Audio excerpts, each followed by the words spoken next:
Good morning. Welcome to Brazen Exchange. I'm your host, Vanessa Emadi. How are you today? The reason I ask this is because in the past few months, I've had to sit down with myself, pause, and reflect on life. Usually, when we get asked this question, we have this automatic response where we say, I'm good, thank you. I'm doing great, thank you. All is well, thank you. But really, how are you? Looking from January till now, August, I remember when the new year started, three things that I asked, especially in my career, was that I wanted to learn, to grow, and have fun. Usually in the past, I've always just been about learning and growing, never had time to bask in the moment, to celebrate the little milestones that I have achieved. Just always been about the work and not taking time to invest in my hobbies or my interest. In all honesty, I have not achieved the fun aspect as much because it's a hard habit to break from. I'm used to constantly working, and I've had to ask myself, okay, these things that I set out to achieve this month, am I closer to achieving it? And the answer is no. No, I haven't. And why is that? It's because I realized that despite my several chances of starting over, living a new life, I do the same thing over and over again. I tell myself, okay, Vanessa, this time around we're going to do something different. And I I find a new terrible dynamic that allows me to operate in the same method that I've used in the past. So I'm expecting something new, but then I see something that is negative, and so I already know the area that this is going to, and so I just attack, attack, and it ends up being the same as all the others. And so I ask myself, if I say that I want something new, but I get a new negative and I react in the way that I'm known to, then what change am I going to get? I'm not going to get any change because the only thing that was new was the form of negativity. Not my attitude. My attitude wasn't new. My attitude was just, oh, I'm looking forward to something new and exciting. Instead, I'm getting, oh my God, I'm getting negativity in another form. And I'm like, oh my God, I've seen this pattern before. I've seen this. Okay, you're just a different face, but it's the same pattern. And I'm like, okay, let's kill this and get this over with. But then the cycle it repeats and I'm back to square one. So how do I actually break out of this cycle and do something different?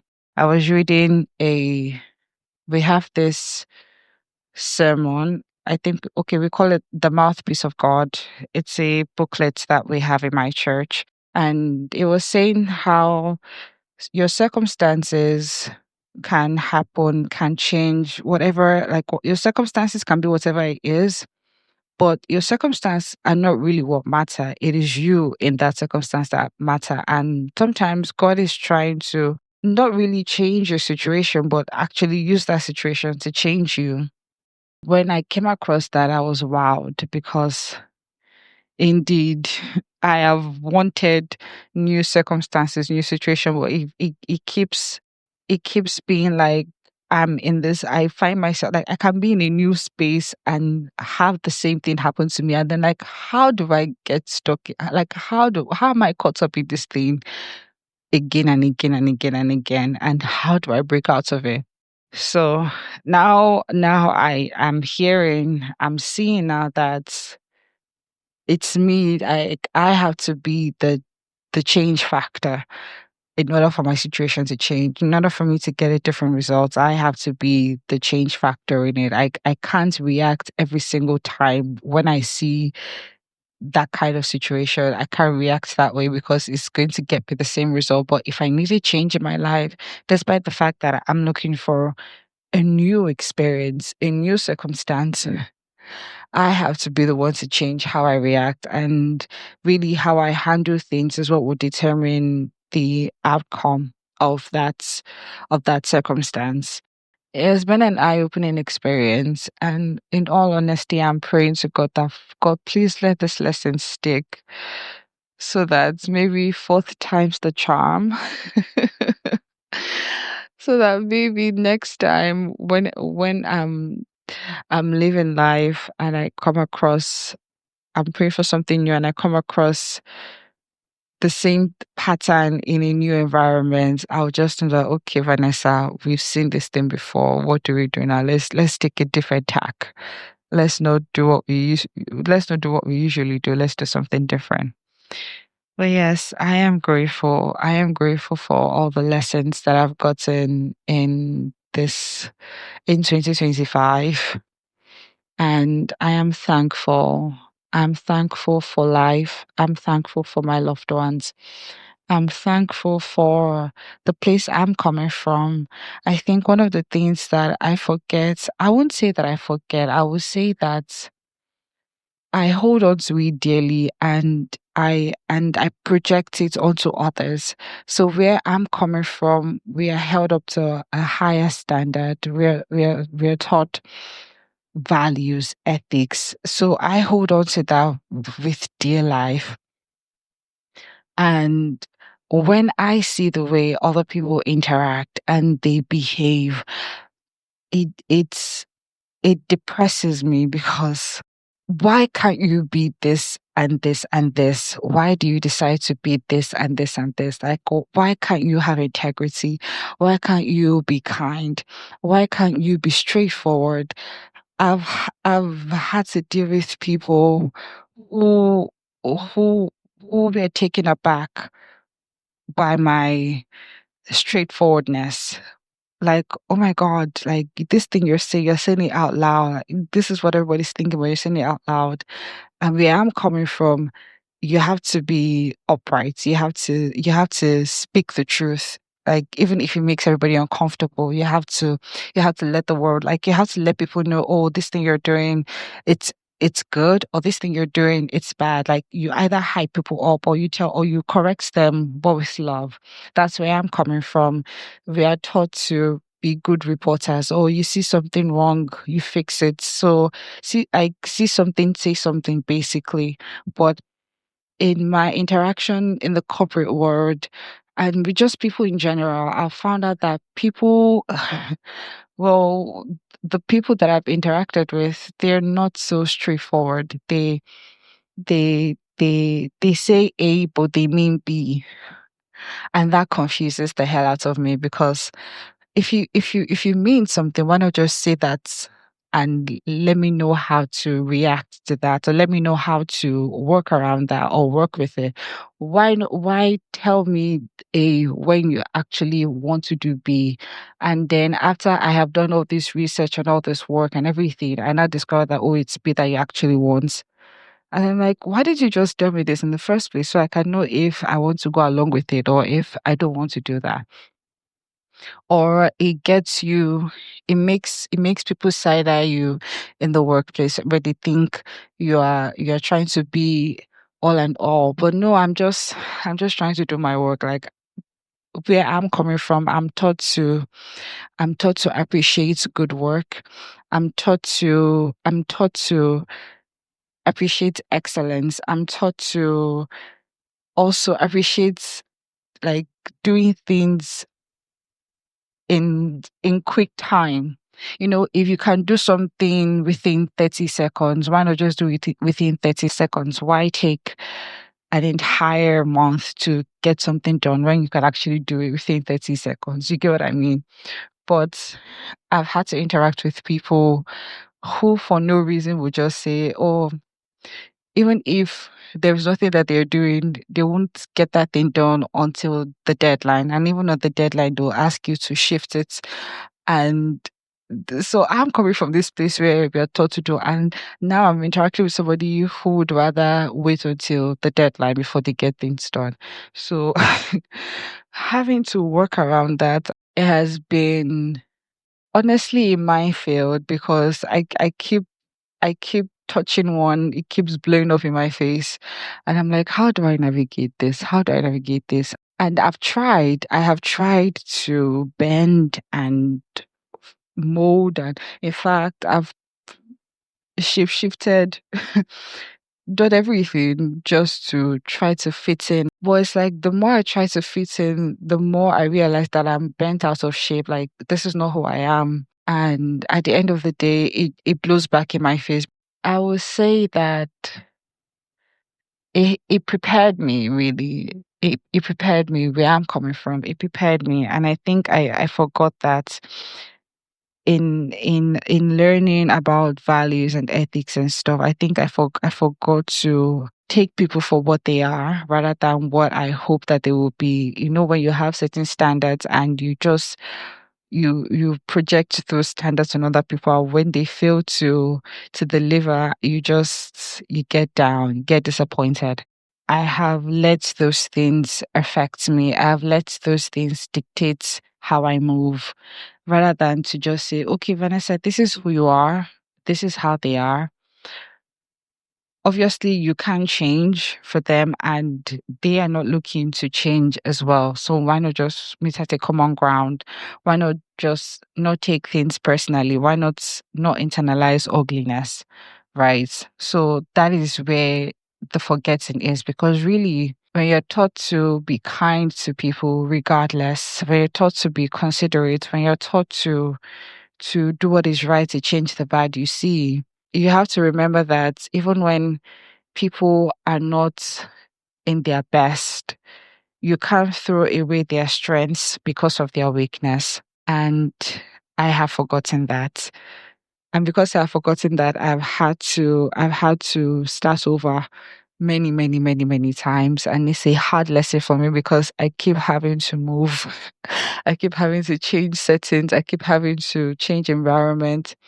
And somehow I still meet the same people, but in different fonts. And it's like, God is, Vanessa, you have to learn this lesson. You have to, before you can move forward, you have to learn this lesson. And I really hope that God helps me. God helps me. God helps me to overcome. But yes, I appreciate where I'm coming from. I just wasn't accepting of people's lack, people's choice, the way they choose to live their lives. I was just not accepting of that, especially when it affected the way I was represented. It's like, okay, if you're doing it for you, that's fine. But when what you're doing starts to affect me, then we have a problem. Well, I guess the Bible did say, right, to be wise, to apply wisdom. So I guess in all that you're getting, get wisdom, get understanding, get knowledge.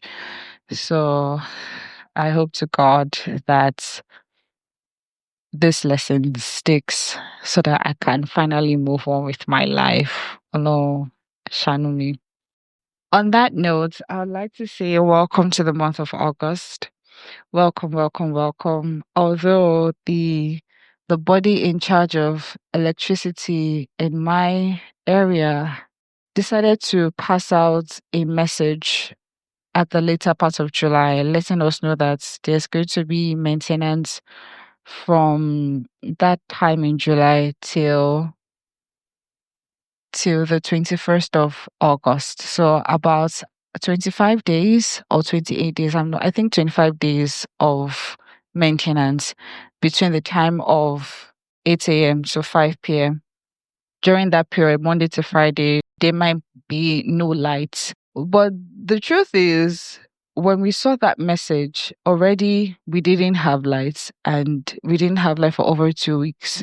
I was surprised because your message did not say that there would be no lights. Your message said there might be no lights between the hours of 8 a.m. to 5 p.m. Monday to Friday when they're carried out the maintenance. But There was no talk about there not being lights after 5 p.m., there not being lights. Yeah. So from 5 p.m. to 8 a.m. the next day, we had to source for water. There was no alternative. But the funny thing is that while my area was going through that, other locations in my local government had lights.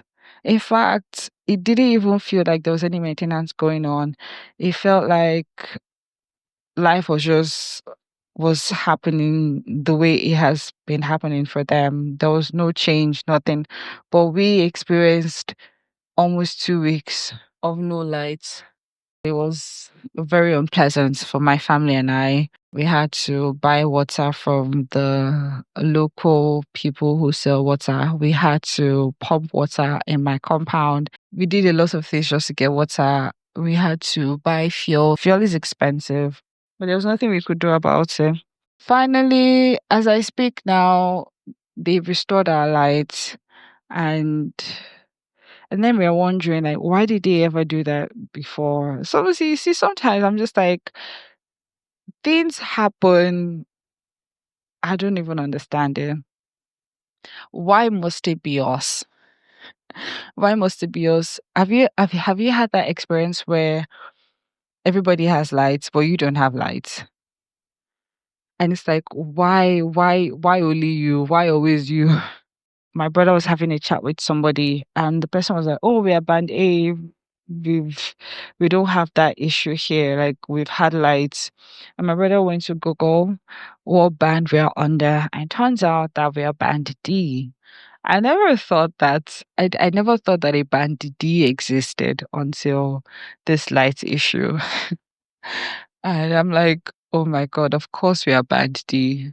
Like, what number or what alphabet would we have been? It makes sense. I realize now that even in the band D, there are levels to it because some people had lights and we didn't have lights. Life, life in all its forms. Before August came, there was the issue with the CEO of Astronomer and his head of HR at Coldplay concert. I would not have brought this up, but my brother asked a question recently. The CEO and the head of HR, they resigned. And he was like, that was outside working hours. Like, what's the business of the office with their personal lives? I told him it's a matter of ethics, it's a matter of values, it's a matter of integrity. How do you say that you are interested in the good of the organization and you can't even stay committed to your wife to at least make a good impression, to represent your families, the two of them, like to represent your families in a proper manner in public, but instead you chose to shame them? How much more this organization where you don't have children, like where you don't have as much investments as your family, like your the two of them are married and they have children, and they were willing to do that to their partner, to their family. They're willing to break apart family trust and values and everything. Like, imagine the trauma that those children will be experiencing. They're willing to do that to their family. So how much more an organization where they have little or no interest in, like an organization that they probably didn't build from scratch. So it's all about the integrity there. Like, if you can do that to family, how much more a building, how much more something that is material, something that can break apart, building block, an invention that somebody else can come up with. How much more the people that you're working with that you can embezzle, then do you understand, like, it's a values thing, it's a lack of values thing, really. So yeah, it's not about them being good at their jobs, it's about lacking values that help to let their stakeholders know that, okay, you can actually trust us with your money, you can trust us to take care of you or to provide solutions for you. At that point, your stakeholders don't think so, because if your CEO and the head of HR, that's your people's person. And if your people's person is like that, now imagine that means the ethics of your workers are also in question, because this is somebody who's supposed to be like the moral high ground. for the staff, and that person does something like this, like it's questionable, don't you think? So I explained all of that to him. I was like, oh, okay, it finally makes sense because obviously other people were asking the same question, like, how does this affect? But yeah, it's a whole lot of thing that it does for an organization and their stakeholders. Like it's not a good look. So please, I really hope that reconciliation are in works. I hope that it works out for their families. There's going to be a lot of anguish because, like, several hearts broken by just two selfish people coming together. But yeah, I wish them. I wish them well.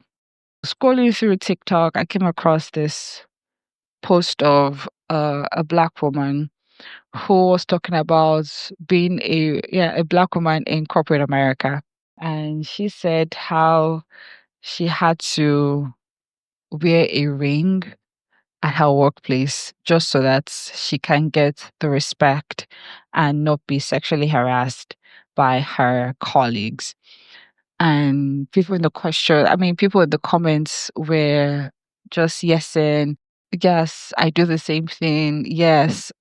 They were sharing stories of how single people in the places that they've worked at sometimes don't get the treatment, like good treatment that the married people get.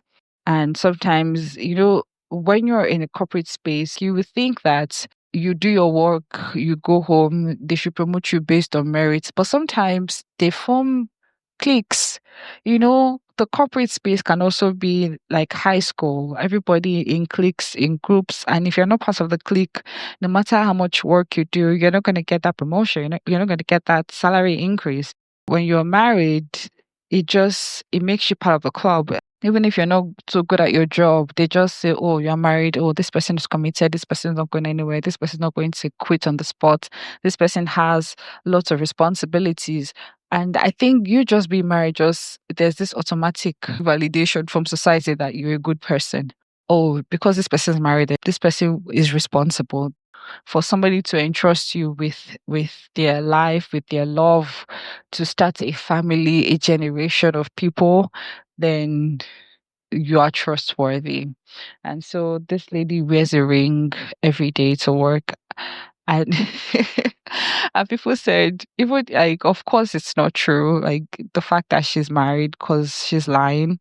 But then people said, when you tell them that you're married, also ensure that you tell them he's a lawyer. Being a lawyer is key. Making sure that your husband is a lawyer is key, because then when they know that your husband is a lawyer, they know that, okay, they can't mess with you because he's the one to pull out of the policies. If there's any policy that's been broken, like if there's any way they interact with you that is iffy, there's somebody who is quick to stand on your behalf.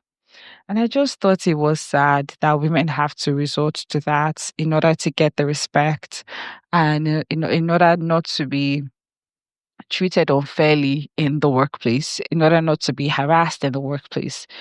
And I think it would have been a thing of maybe this is a one person story, but several people just agreeing to that. And with TikTok, when you I think you check the comments, you like a few posts, they give you the algorithm just says, okay, this person likes this kinds of stories, and you start seeing stories of the same thing, and like same thing happening over and over. So like I was just seeing stories of different women in corporate America sharing how they wore rings just to be respected and to get good treatments. What does that say about workplace culture? What does that say about gender equality? What does that say about, you know, working and not having to perform, working and getting things on merits, and not because people like you or because you're part of a group or a clique or because you're married? Like, what happens to the singles then? Who's going to fight for them? Like, is there a singles union?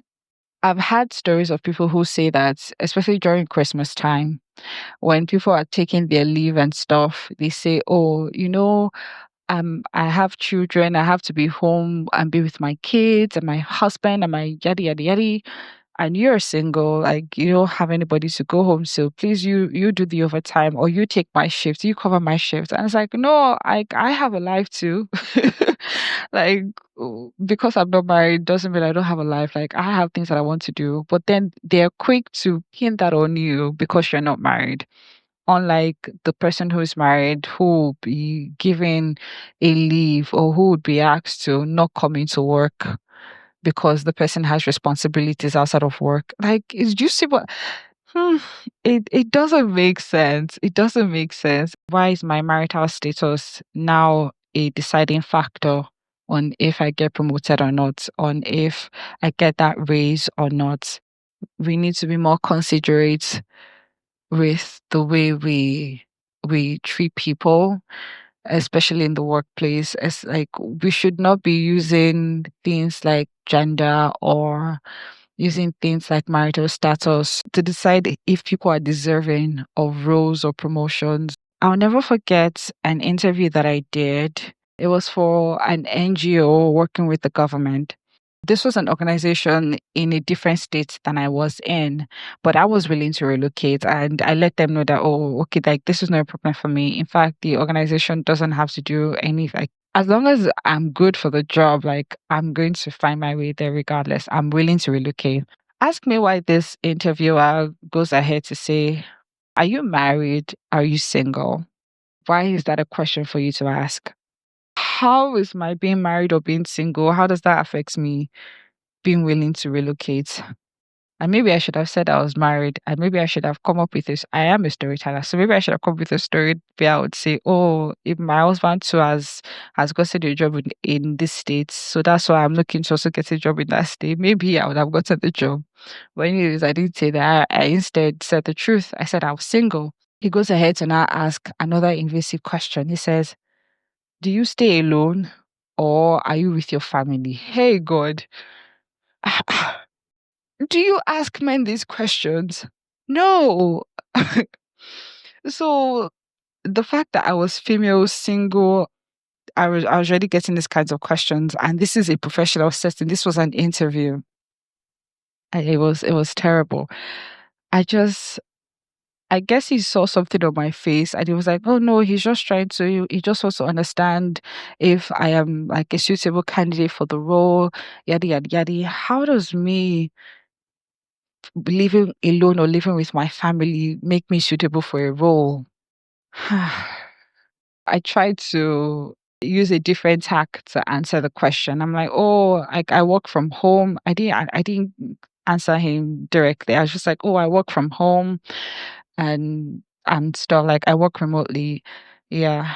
So I avoided the question totally. And he was like, okay, no problem. The interview ended and stuff, but I really felt weirded out because why would you ask me that kind of question? Like the interview had been going on so well until we got to that point, and I was offended. Anyways, I got an assessment telling me, oh, like you moved on to the next stage. So I was like, oh, okay, great. Assessment and all. So once I do the assessment, they'll get back to me and everything. I came up with something and I sent it to them. Can you believe that from that time, I think that was in 2023. From that time to now, they never got back to me. Not even, and this is an NGO affiliated with the government. And I was thinking that they have to definitely respond. They have to have, when you read all these core values in an organization's website, and you think that, oh, these people hold, no, to be in, see, I have worked in places that have all these things. They tell you, oh, we are this, she. So I have stopped looking at those things and just, you know what, I would just, it's how you approach me, I'm going to respond to you. That's how I'm moving. Anyways, so but at the time I was thinking that, oh, this is government, this is that. They are not going to screw me over. But apparently you can get screwed over whether government or not. And that was my experience. And so I just said, okay, nice one. But yeah, it was such a weird weird moments in that interview. Like, how can I be cruising so well and then you just go and pop my balloon like that? You just go and start asking very invasive questions. So these questions are at, please, interviewers, go necessary. It's not necessary. Please don't be asking invasive question. Why are you asking somebody if they are married or if they are single? How's that going to make their job any better? How is that going to make their job any better? Or why are you asking somebody if they live alone, if they live there? How is that your business? Kilo coin. But anyways, yeah. So that's why I don't even dispute that lady saying she wears a ring to the workplace. So that, in fact, she even says people don't even bother to disturb her. They leave her alone. They don't even ask her any question about her man or any. No, they just, oh, they see the ring and they keep their distance. So, like, whatever you can do to survive corporate life, I guess, please make it happen. Make it happen, because these people are quick to throw you under the bus. I wish that was not the case, but 99% always the case. They are quick to throw you under the bus. It's very few when you would see somebody like in the workplace who just have your back. Because usually when I go to organizations, I go there on merits. Like, I don't know anybody. Like, I've never been here before. I've never seen any of this. No, I don't know any single person. So you are hiring me based on merits. So you're not hiring me because I know this. Mm-mm. You're hiring me based on merit. And imagine you going to organizations like that where you know nobody from any school. Mm-mm. You just They hired you. They thought you were a good fit for the role, and they brought you on. And then in the midst of all of that, there was now this one person who always advocated for you. It's a blessing. It's a blessing. And those kinds of people are very rare. Like, good, inspired, informed people, very rare. And God now bless you. Those kinds of people are now like in the like upper echelons of your organization. Like, when it's time for anything, they just be like, oh no, I think Vanessa is a no, no, no, I think Vanessa is a great fit. No, we should, yeah, let Vanessa. See, these are people who have seen your worth and they say, yes, you're very deserving. You don't know what God has done for you. You don't know what God has done for you. But yeah, anyways, I thank God for life lived and more that is yet to come. I'd like you to ask yourself this question: how are you? Get the truth that you need. Sometimes, like I discovered, it could be that you need to change before the situation can change. Sometimes it could be that there's a way you need to approach it in order for you to get what you're looking for. The year rather, isn't over. This is the eighth month in the year. We have 4 more months to go, and the eighth just started. So if there's anything that you're still looking for to achieve, you have the time to make it happen. I'm not going to give up on myself, on breaking out of the cycle of negativity in the workplace. So yeah, till next time, I'm your host, Vanessa Emadi. Goodbye.